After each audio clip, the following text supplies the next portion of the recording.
Delight IAS पर आप सभी का एक बार फिर से बहुत बहुत स्वागत है। तो एक बहुत ही इम्पॉर्टेंट टॉपिक पर बात करना अभी काफ़ी मुनासिब होगा।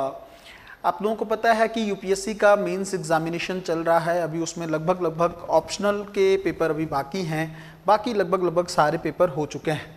तो यूपीएससी मेंस एग्जामिनेशन जो हुआ है 2024 का, है ना, जीएस के जो पेपर हुए हैं और ख़ास करके एसए का जो पेपर हुआ है, इसको लेकर क्या चीज़ें हैं, किस तरह का पेपर रहा है और इसको लेकर भविष्य को लेकर किस तरह की रूपरेखा हम लोग बना सकते हैं।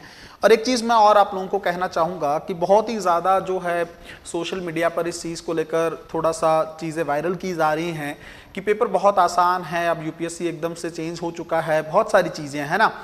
तो इवन मैंने खुद भी आपको ये बात कही है कि यूपीएससी थोड़ा सा पहले की अपेक्षा थोड़ा सा बदल चुका है, लेकिन थोड़ी जल्दबाजी नहीं करनी है कुछ चीज़ों को समझने में, है ना। थोड़ा सा हम लोग पहले देखते हैं पेपर किस तरह से रहे। सबसे पहले अगर हम लोग एसए के पेपर की बात करें, है ना, तो कंपैरेटिवली जो लास्ट ईयर का पेपर है एसए का, उसके कंपैरिजन में अगर आप देखेंगे तो इस साल का जो पेपर है वो थोड़ा सा ठीक रहा है ना। एसए का जो पेपर है वो थोड़ा ठीक ठाक का पेपर रहा है। लास्ट ईयर अगर आप देखेंगे तो उसमें आपको दिखेगा कि बहुत ही ज़्यादा डिफिकल्ट, इवन पिछले 3-4 साल से ही ट्रेंड चल रहा था, बहुत ही ज़्यादा डिफिकल्ट टाइप के ऐसे यूपीएससी पूछ रहा था। डिफिकल्ट मतलब थोड़ा सा मीनिंग समझना भी उनका थोड़ा सा मुश्किल हो जा रहा था, और अगर मीनिंग नहीं समझ में आ पा रहा था तो डायमेंशन ही पूरा चेंज हो जा रहा था, है ना। तो उस मामले में यूपीएससी ने थोड़ा सा लाइनों को आसान किया है ताकि चीज़ें समझ में आ जाएं।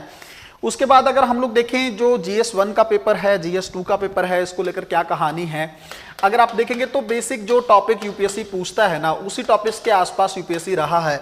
वही वैदिक काल को लेकर, उत्तर वैदिक काल को लेकर कहानी पूछी गई है, वही चोल वास्तुकला को लेकर सवाल पूछा गया है। वर्ल्ड हिस्ट्री थोड़ा सा रिपीट हुआ है, मान लो जो है वापसी हुई है उसकी, क्योंकि अभी तक यूपीएससी वर्ल्ड हिस्ट्री को, विश्व इतिहास को इग्नोर कर रहा था।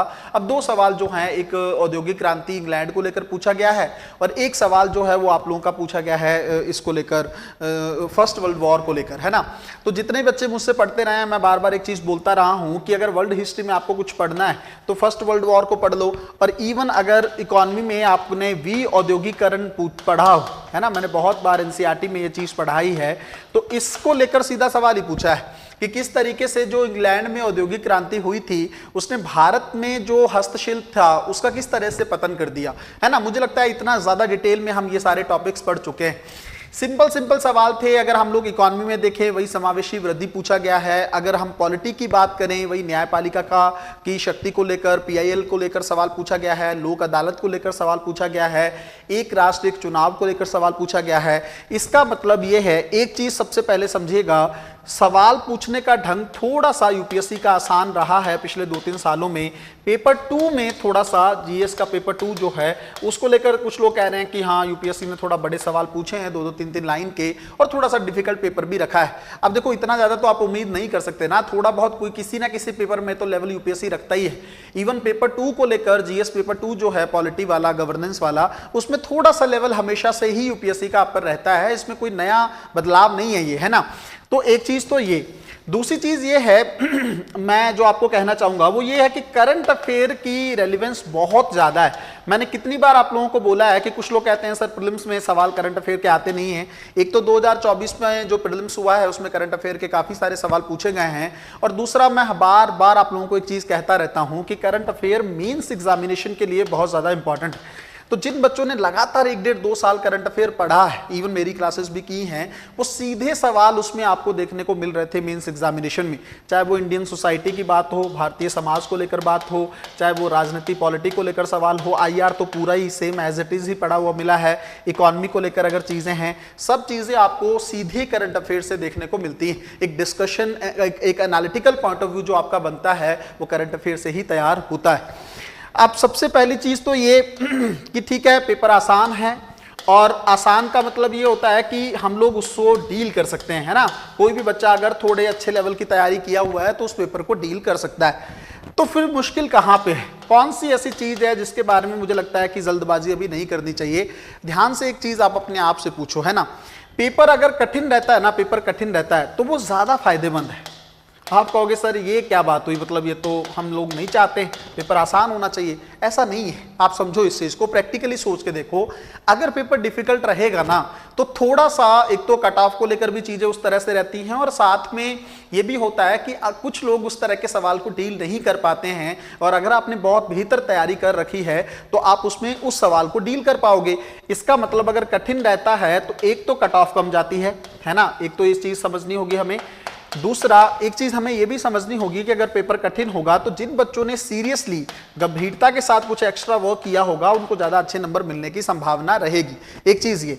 दूसरा एक चीज समझिएगा, अगर मान लो पेपर आसान है ना, ठीक ठाक ऐसे सवाल है जो सभी को पता है, जैसे एक राष्ट्र एक चुनाव को लेकर, है ना, ये काफी 2-3 साल से ही न्यूज में चलता रहता है, तो मैं तो बार बार कहता था कि कभी भी सवाल इसको लेकर बनेगा।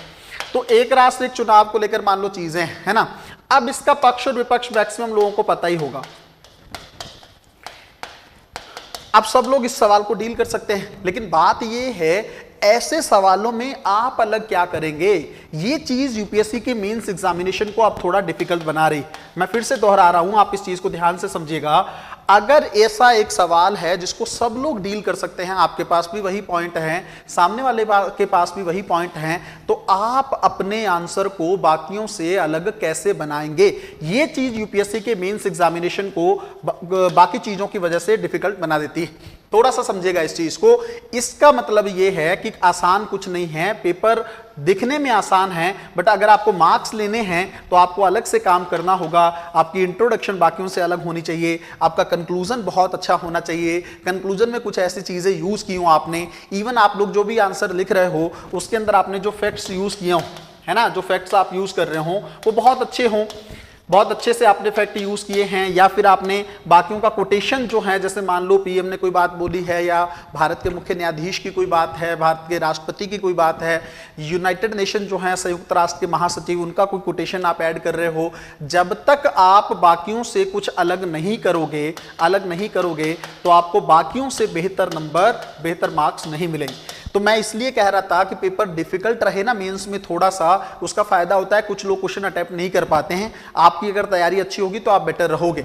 बट अगर पेपर इजी है ना तो वो हमारे लिए इवन और ज्यादा मुश्किलें क्रिएट करता है ना। इसको इस तरीके से समझ के देखिएगा, पेपर का आसान होना पेपर को ही मुश्किल बना दे रहा है। तो आपको करना क्या चाहिए, आपको कुछ नहीं करना है। एक तो सबसे पहले जो भी चल रहा है यूट्यूब पे कि पेपर यूपीएससी एकदम ऐसा हो गया है, वैसा हो गया है, ठीक है, चेंज है यूपीएससी में, उसका डिस्कशन हम लोग पहले भी कर चुके हैं, थोड़ा बहुत बदलाव है और वो रहेगा भी।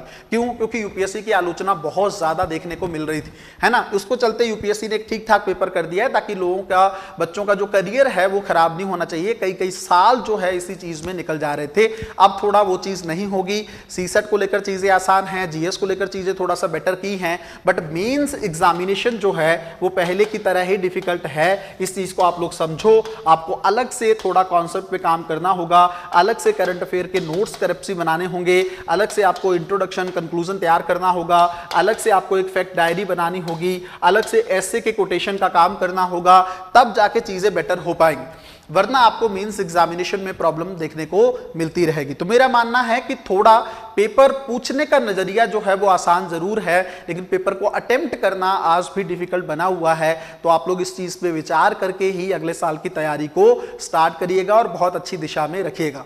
मिलते हैं अगली वीडियो में, तब तक अपना ध्यान रखें, अपनी पढ़ाई को बहुत अच्छे तरीके से करते रहें। बहुत बहुत धन्यवाद।